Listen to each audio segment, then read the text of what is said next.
Bonjour à tous, bienvenue sur ma chaîne YouTube. Aujourd'hui, nous allons traiter un exercice sur la factorisation. Alors, d'où notre thème, comprendre tout sur la factorisation.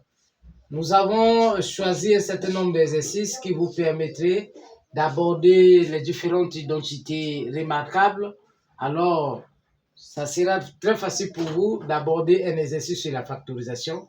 Alors, ici, là, on nous dit de factoriser 3x moins 6. Alors, qu'est-ce que nous devons faire? Puisque factoriser, c'est mettre en facteur un terme commun. Alors, ici, nous avons donc 3x. On peut écrire 3 fois x moins 3 fois 2. N'est-ce pas? Parce que 3 fois 2, ça nous donne 6. Alors, notre facteur commun ici, donc, c'est 3. Nous avons 3, nous avons 3. Donc, le A ici est égal à 3. Alors, si on met 3 en facteur, ici, il reste combien? Ici, il reste x. Et ici, il reste quoi? Ici, il reste moins 2. Parce que nous ne devons pas oublier ici moins 2. Alors, voilà notre factorisation. Très facile. Alors, je vous ai toujours dit comment vérifier la factorisation si elle est juste. Pour vérifier la factorisation est juste, il suffit juste de développer. Parce que factoriser ne veut pas dire qu'on a changé quelque chose. Non. C'est comme si vous avez, tu as 1500. Alors, l'autre a, par exemple, 3000. L'autre a 3000. Tu as 1500, l'autre a 3000. On décide de garder 500. Tu enlèves 500, moi aussi j'enlève 500. On garde ça quelque part. Alors, si on garde 500 ici, là, il reste combien? Ici, là, il reste 1000 francs. On enlève 500 aussi ici. Il reste combien? Il reste 2500. Donc, ici, nous aurons combien ici? Ici, nous aurons 1000 francs, n'est-ce pas? Nous aurons 1000 francs. Alors, les 1000 francs que nous avons gardés là, les 1000 francs là nous appartiennent à deux. Alors, si on prend les 1000 francs, on vient donc additionner avec l'argent qui restait ici, ça va nous donner la même chose. Parce qu'on n'a pas mangé ça. Donc, c'est ça factoriser.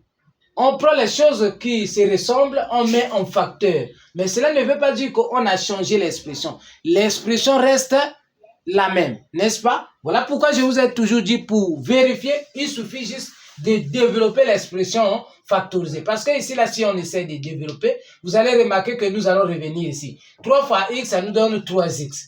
3 fois 3, ça nous donne combien? Plus fois moins, bien sûr, ça nous donne moins. 3 fois 2, ça nous donne combien? Ça nous donne 6. On revient ici. Donc, factoriser, c'est ça. Factoriser ne veut pas dire changer l'expression. À l'œil nu, vous pouvez voir qu'on a changé l'expression, mais on n'a pas changé l'expression, n'est-ce pas? Alors, nous allons donc passer à la deuxième, sinon à B.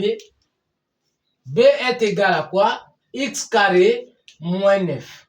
Alors, le x carré moins 9, je vous ai toujours dit, je le répète, si vous avez des termes qui sont en face de vous, on vous dit de factoriser. La première des choses, si vous constatez que l'autre terme est élevé à la puissance 2, pensez déjà à la formule, sinon à l'identité remarquable, a carré moins b carré. N'est-ce pas? Il y a des cas où on vous donne déjà le deuxième aussi élevé à la puissance 2, là vous partez directement. Alors, si l'autre n'est pas élevé à la puissance 2, donc il faut se dire que certainement le deuxième, on peut élever à la puissance 2. Donc, cherchez à décomposer le deuxième. Le deuxième ici, c'est 9. 9 divisé par 2, ça nous donne un nombre à virgule. Donc, on part par 3. 3. Alors, 3 divisé par 3, ça nous donne 1. Alors, finalement, le 9 peut s'écrire sous la forme 3 au carré. Donc, nous aurons finalement quoi? X carré moins 3 au carré. Alors là, c'est maintenant la formule, sinon l'identité remarquable, a carré moins b carré, qui est égal à a moins b, facteur de a plus b. Où est notre a? Notre a c'est x. Où est notre b? Notre b c'est 3. Donc, nous viendrons simplement remplacer ici. Le b finalement est égal à quoi? X moins 3, facteur de x plus 3. Voilà le b est factorisé. Et si vous multipliez ici, on doit revenir ici. Très simple. Alors, nous allons maintenant passer à C. C, nous allons passer à C. C est égal à x moins 3 au carré plus 4x moins, non, 4x, entre parenthèses, x moins 3. Oui. Alors, nous avons ça. La première des choses, nous avons des termes. Comme nous avons des termes, nous allons voir que le premier terme est élevé à la puissance 2. Comme je vous disais, si vous avez des termes, vous allez penser certainement à l'identité remarquable. Non. Maintenant, ici, dans notre cas, nous constatons qu'il y a le signe plus ici au milieu. Comme il y a le signe plus déjà au milieu, on ne peut plus penser à l'identité remarquable A carré moins B carré, n'est-ce pas? Parce qu'ici, il y a le signe moins. Donc, nous allons certainement dire que est-ce qu'il n'y a pas un facteur commun? Ici, nous constatons que nous avons x moins 3. Ici aussi, on a x moins 3. Donc, on peut mettre x moins 3 en facteur. Mais transformons d'abord cette expression qui est élevée à la puissance 2. N'est-ce pas? Nous aurons x moins 3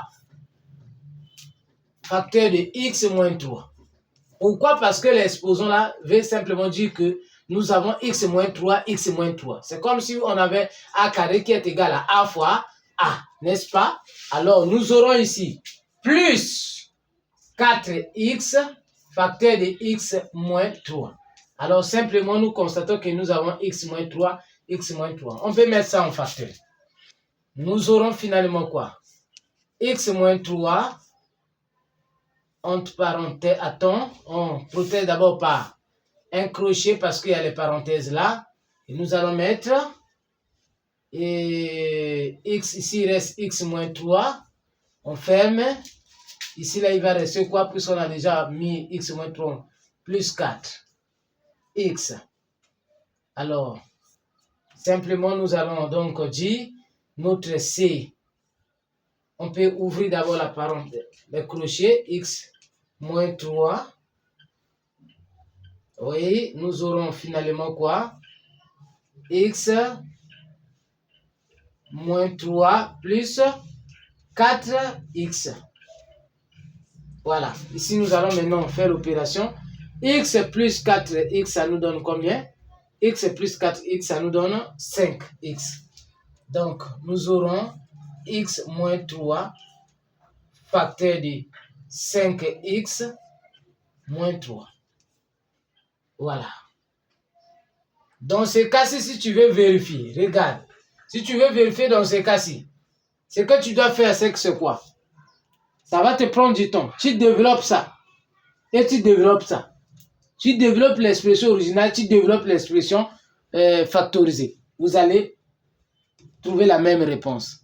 Si vous ne trouvez pas la même réponse, ça veut dire quoi? Vous avez faussé l'exercice. Alors, voilà notre réponse. Le C est égal à x moins 3 facteur de 5x moins 3. Alors, nous allons maintenant passer à D. Nous allons passer à D. Notre D est égal à 4x plus 8 plus x plus 3 facteur de x plus 2. Alors, ici, là, qu'est-ce que nous devons faire? Ici, là, est-ce qu'on a un facteur commun ici? Non. Mais ici, qu'est-ce qu'on voit? On peut dire quoi? Le 4, c'est 2 fois. Le 4, c'est quoi? 2 fois 2. Et ici, là, on peut dire quoi? Le 8, c'est quoi? À côté, tu peux faire ça. 4x plus 8. Pour chercher à voir l'identité remarquable, parce qu'ici, on constate déjà qu'on a x plus 2. Alors ici, là, qu'est-ce qu'on peut faire? La première des choses, nous pouvons dire, est-ce qu'on ne peut pas mettre 4 en facteur? On met 4 en facteur. Ici, là, il va nous rester x. Ici, là, il restera quoi? 2. Pourquoi? Parce que si on dit, si on remettait les 4 à l'intérieur, ça va nous donner 4x plus 8. Donc ici, là, il suffit juste de mettre un 4 en facteur pour chercher à avoir l'identité remarquable. X plus 2 plus x plus 3 facteur de x plus 2. Alors, l'identité remarquable, c'est x plus 2. N'est-ce pas, c'est facile? la première intention que j'ai vu les x plus 3 ici. Parce que les x, plutôt les x plus 2. Les x plus 3 déjà, ne me dit pas quelque chose parce que là, l'expression, je ne peux pas transformer pour avoir un facteur commun. Mais les x plus 2 me dit quelque chose. C'est ça ce qui m'a poussé de mettre 4 en facteur. Pour avoir les x plus 2 au premier terme ici. N'est-ce pas? Alors finalement, notre 2 aura comme réponse, on va aller, nous aurons ici, donc x plus 2, ici là il reste quoi? Ici là il va rester quoi ici? Attends, ici là il reste 4, ici là il reste x plus 3. X plus 3. N'est-ce pas? Alors finalement notre expression, l'idée est égale à x plus 2, facteur 4 plus 3, ça nous donne 7, donc plus x. Voilà l'idée. N'est-ce pas, c'est facile? Donc notre 2, x plus 2, facteur de 7 plus x. Attends, la meilleure des choses, c'est de commencer par l'inconnu. On ne peut pas écrire ça comme ça. C'est pas propre, c'est pas ordonné. Nous allons écrire x plus 7. Voilà, propre. Très facile. Nous allons maintenant passer à E. Alors, le E, soyons prudents, soyons concentrés. Pour tous ceux qui veulent comprendre les petits pièges de la factorisation, vous devez être concentrés à suivre ça. Le E est égal 6 facteur de x moins 2 moins x facteur de 2 moins x. Alors, qu'est-ce qu'on constate? Nous avons deux termes. Au premier terme ici, nous avons x moins 2. Mais au deuxième terme, nous avons 2 moins x. Donc, nous avons l'inverse du premier terme. Est-ce que vous pouvez comprendre? Comme on a l'inverse du premier terme, alors pour avoir donc l'inverse de l'autre, il suffit juste de multiplier par moins 1. Je pense que je me fais comprendre. Si j'ai 2, ici là j'ai moins 2. Alors pour avoir ces mêmes chiffres ou nombres, alors qu'est-ce que je dois faire? Je dois multiplier ici par moins 1. Donc, alors, regarde, nous allons donc multiplier, donc je dis ici, je ne dis pas pour changer l'expression. Donc je dois chercher à mettre en facteur un moins 1, le moins qui est à l'intérieur là, doit venir maintenant. Alors, suivez-moi avec beaucoup d'attention pour que ça soit encore un peu plus clair. Nous allons essayer de bouleverser l'ordre de l'expression pour que ça soit clair. Moins x, facteur de 2, moins x, ici il n'y a pas de signe, le signe plus 6, facteur de x moins 2. Alors, regarde. Ici, là, pour changer cette expression, pour avoir ça, il suffit juste, est-ce que on ne peut pas faire ça? Regarde, je prends le moins là, je fais sortir le moins. Ici, là, ça sera donc x. Alors, je change, comme ça sort, donc le x va être maintenant positif. Donc, x moins, ça avait signe plus, moins 2, plus 6. Facteur de x moins 2. Alors, vous avez maintenant un facteur commun qui est le x moins 2, x moins 2. Et le e est égal finalement, ici là, le x d'abord moins 2. Ici là, il reste quoi? Il reste x. Et ici là, il reste 6.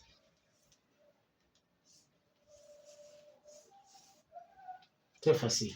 Alors, si cela vous a plu, n'oubliez pas de vous abonner pour ne pas rater nos prochaines vidéos. Parce que nous allons continuer dans cet élan afin que tous ceux qui veulent bien comprendre les mathématiques, je pense que vous allez très bien comprendre au travers de ce canal que je suis. Merci, à la prochaine.